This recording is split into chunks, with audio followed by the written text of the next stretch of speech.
歡迎收聽渣打市場快訊。渣打銀行播客系列隨時隨地為你提供市場觀點同分析。歡迎嚟到渣打投資觀點，我係希莉。美國首季業績繼續超出預期，4月嘅業績期以嚟，市場進一步調高今年盈利增長預期至到超過20%。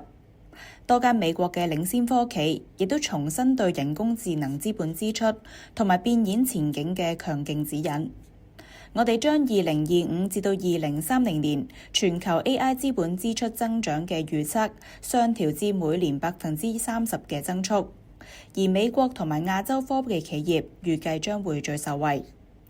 亞洲嘅盈利增長前景就更加亮麗，達到50%，大幅跑贏所有地區。而另一個吸引之處在於吸引嘅估值水平。亞洲除日本股市，相對於全球基準指數嘅估值折讓幅度，已經擴大至到近20年嚟嘅水平。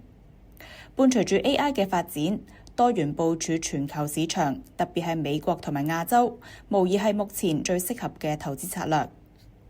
不過風險就在於中東局勢，油價飆升，導致聯儲局短期或者按兵不動，會唔會影響目前市場嘅樂觀情緒啦？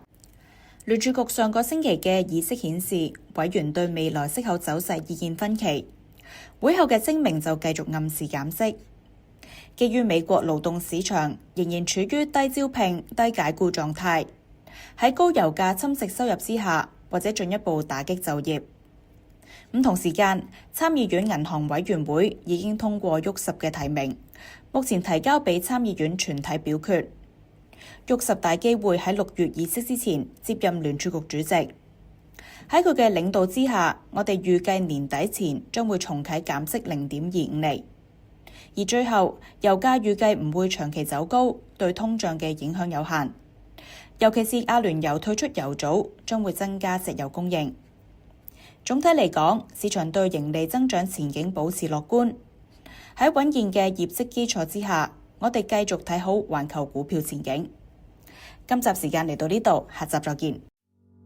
多謝收聽渣打銀行嘅播客系列渣打市場快訊，詳情可瀏覽我哋網站嘅最新市場觀點，或者點擊描述內嘅連結。